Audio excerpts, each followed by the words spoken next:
Hi there, everyone. Another episode of StarrCast where we have a special guest today.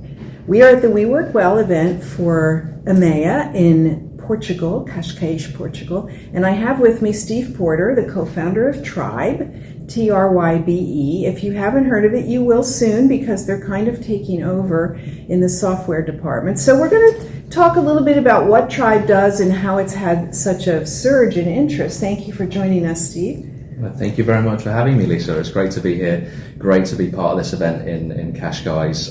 Phenomenal networking event. Had some fantastic conversations with new people, new faces, existing clients. And in one of the sessions that we had the other day, we just touched on how important it is to get that face-to-face time with everybody. It really is. Since COVID. And thank you for having us. Oh, we're happy to have you. You know, Zoom and Teams, they do amazing things, but there's nothing like being in person. So true.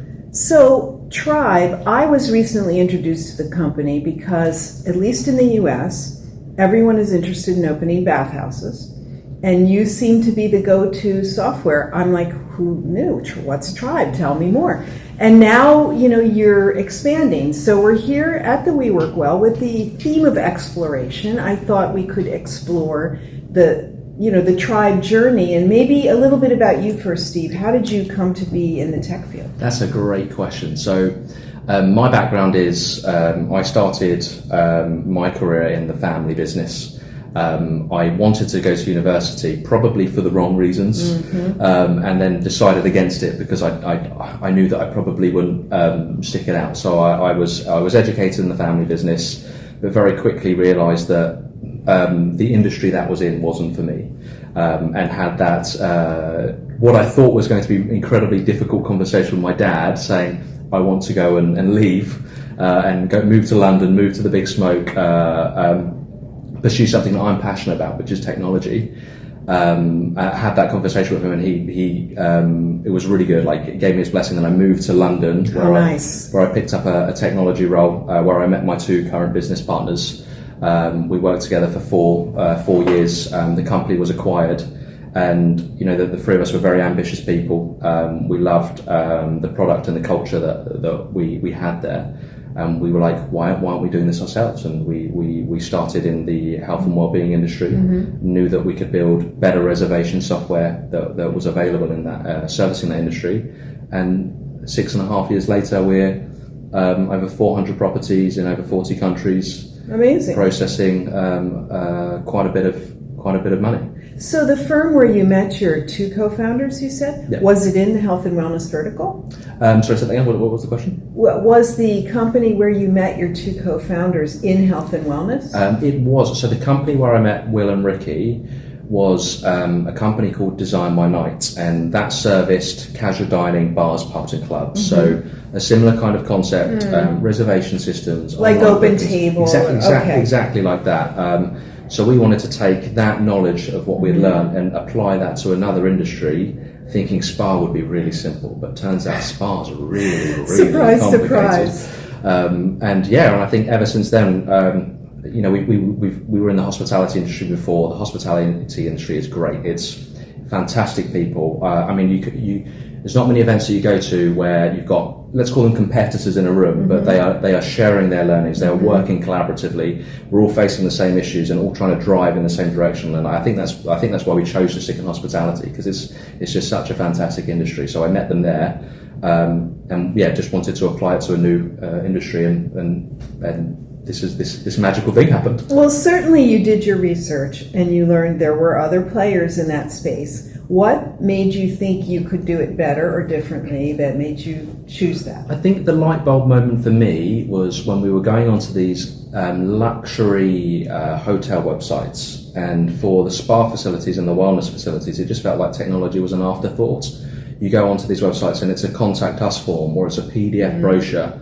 And I'm like, surely, you know, in these really, really high-end luxury properties, the guest experience isn't phone this phone number or email this inbox, where, quite frankly, when we started was just during peak COVID, where we had the staffing shortage. and nobody was available to answer emails or pick up the phone. We were like, we can make this better. We've done this before. We know we can make it better. We know we can service the industry. We know that we can drive digital transformation, which COVID really brought to the attention of our clients. So you left your job and you started a new company in COVID. As one does. I actually, in the previous company, I left about 7 months before Ricky and Will did. There was a managed buyout, and I went and did a consulting for a little bit, but was still in constant contact with Will and Ricky. But we decided that we were going to do our own thing. And then about 3 weeks later, the UK went into lockdown. And we were like, we're going to pick an industry that relies on consumers to show up. That will shut. But I think actually that probably was a bit of a blessing in disguise for us. You had spa directors, spa managers who, quite frankly, didn't have the time during their day jobs all of a sudden be at home, wanting to still get some stimulation, still speak and still do what they're passionate about, because they know that the systems that they had at the time weren't good enough, and they wanted to be part of this thing that we were building, this thing for the industry, built by the industry, and like getting all of their advice on what good looks like. So that's how it really started. Really, like there were a couple of great consultants and great spa directors that we spoke to that helped us shape the early version of the product. And you wouldn't have been able to reach those people normally, right? We wouldn't have been able to reach them. They would have been too busy.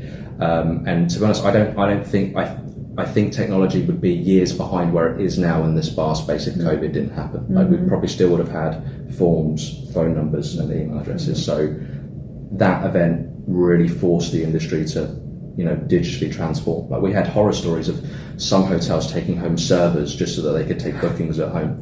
And we were like, that can't be a thing that people are used to. When we're online banking and we're paying with cryptocurrency in different places, how can we still be carrying our server around? Imagine. Yeah. So when did you make your first sale?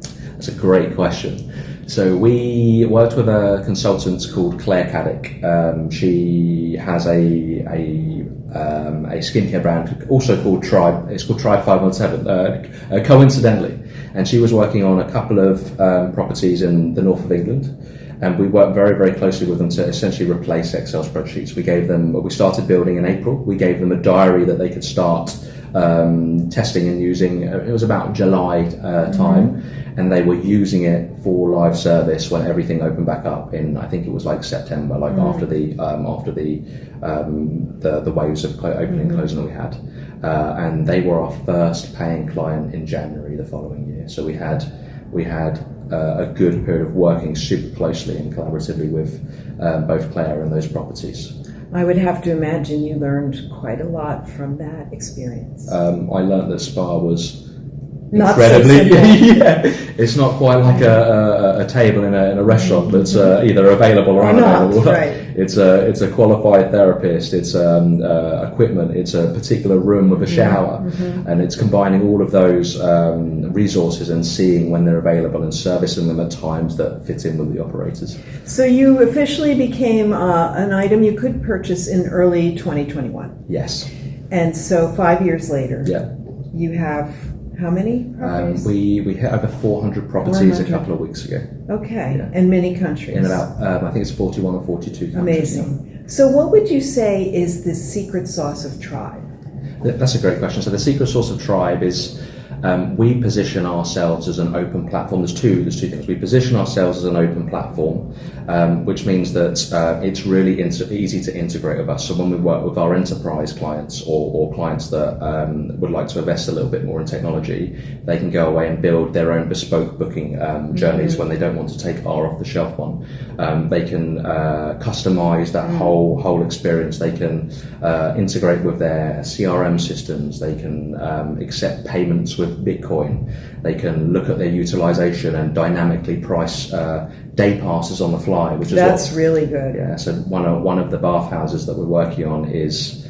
I know what bathhouse. Bathhouse in New York. They look at their utilization every 15 minutes, and they're constantly repricing their day passes to maximise their. That's so modern. Yeah. Right? I mean, have struggled with yield management in our industry for years, and we have seen properties do it by the day, weekend typically, Friday, Saturday, Sunday pricing being a little different. And then some of the platforms became able to be a little more flexible with it. But we were always worried about the consumer reaction. You know, everybody tiptoed around this because they thought it would offend people. What price are you? But consumers, I mean, who pays the same thing? Even the car, where I park my car now, the price changes on a digital screen based on the demand. I think there's two sides that you can look at this, right? I think consumers, they're used to paying different prices for the same flight, different weeks. They're used to paying different prices for hotel rooms. Like that's been normalized.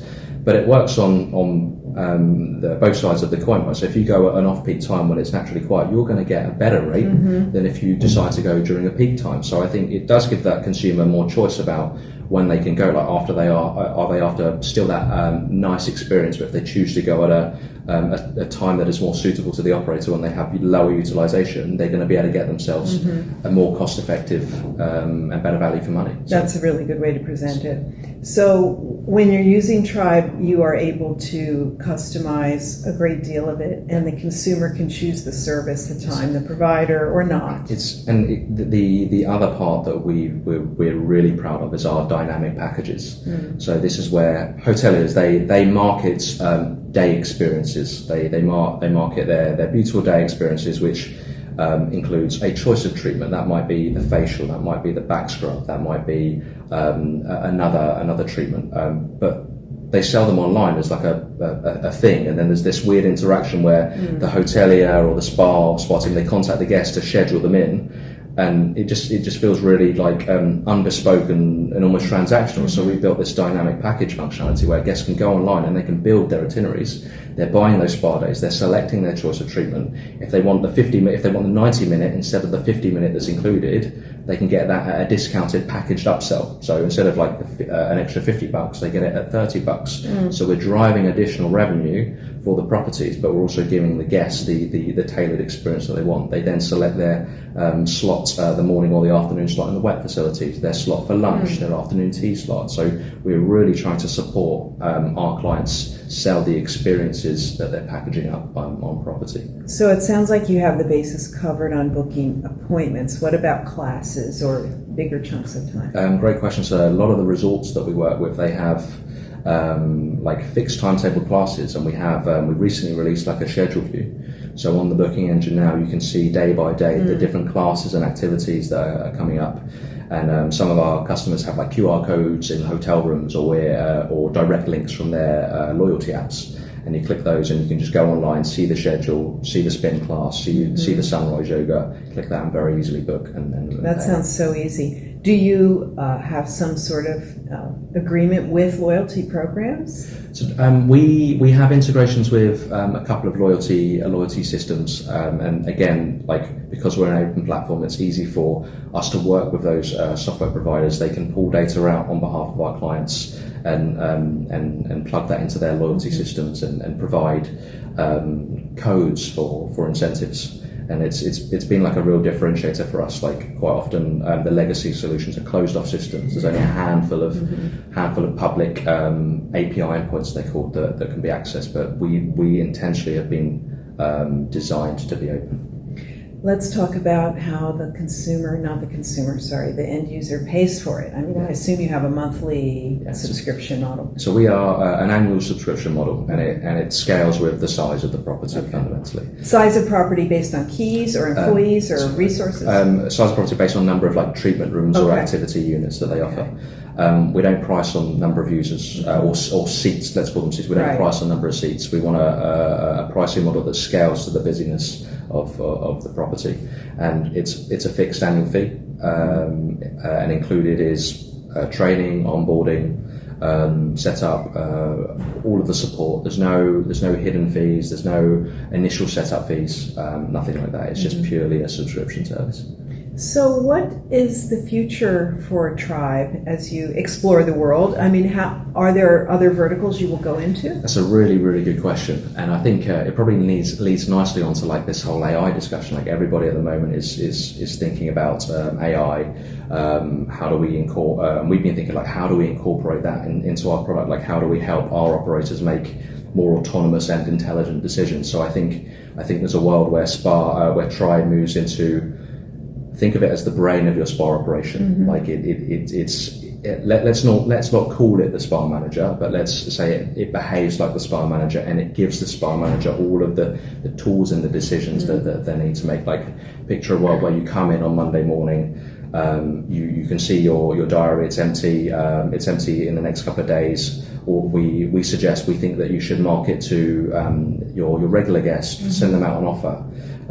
We think that you need to be changing this pricing. We think that Joe, who's working next Friday, why don't we see if he can have the afternoon off because we're underutilized? Like start to make some really, really intelligent decisions for our customers. I think that's definitely an area that we can see ourselves going into. Now that with AI, software is much cheaper to build, does that give us an opportunity of moving into adjacent areas and move more horizontally as a platform? Should we be considering things like building a golf system? A number of our customers are hotel, spa, and golf. Mm-hmm. But I think one of the things, particularly Ricky, One, and I have been very deliberate on while building Trybe is we don't want to become one of those systems that does everything at a 6 out of 10 well. Mm-hmm. We want to be 9, 10 out of 10 for everything that we do. So, I think we're being deliberate about the kind of choices that we're making.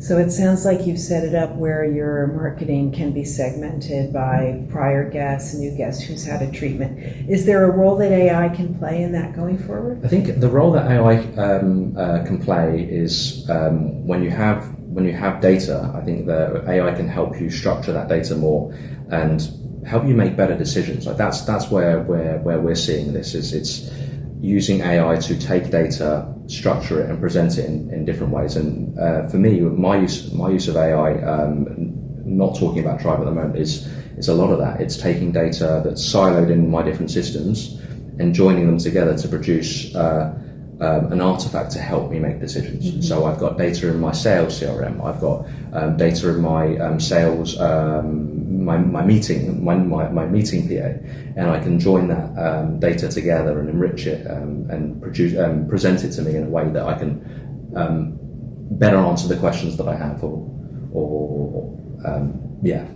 Well, that sounds delightful. We certainly need modernization. As you've learned, the spa industry is not very tech savvy. We try, but it's not our core competency. But making it easier through AI to accomplish what you want is important. I think, spa has been underserved with technology for a long time. And I do feel for hoteliers and the spa industry because technology is moving. It already moved quickly. So fast. With AI, it's now moving at a frightening pace, which I personally find exciting. And we quite often say at Trybe, like you have to move so fast just to stay still in technology. And I think that's why it's important that really in today's age, like you don't pick software providers. You need to pick software partners, partners who you know and can trust are going to work with you and bring you forward in this rapidly changing pace of technology.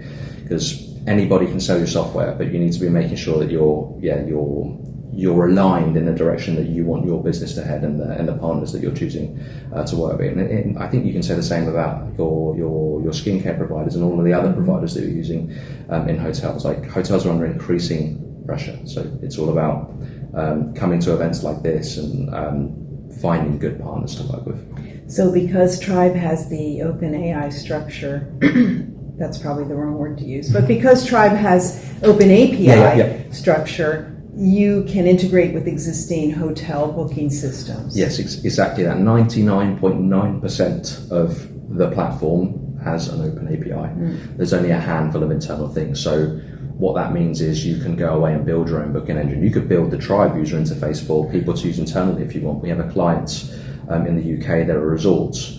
And they're building an internal reservations and upsell tool that are stitching together all of the different business units together so that the reservations team, they won't use Trybe to pull availability. They'll use something that's aggregating all of their different technology systems together to sell experiences to their guests. And I think that's a big differentiator for us and something that we're really proud of. Like, we're not going to be able to do everything for everybody, but if we give people the building blocks to go and do what they want, in theory, like we can service anybody. Mm-hmm. Well, it sounds like you've thought of everything. So thank you, Steve Porter, co-founder of Trybe, for joining us and for creating such a great tool for us. We can't wait to see how you grow. Amazing. Thank you very much for having me. Cheers, Lisa. Pleasure.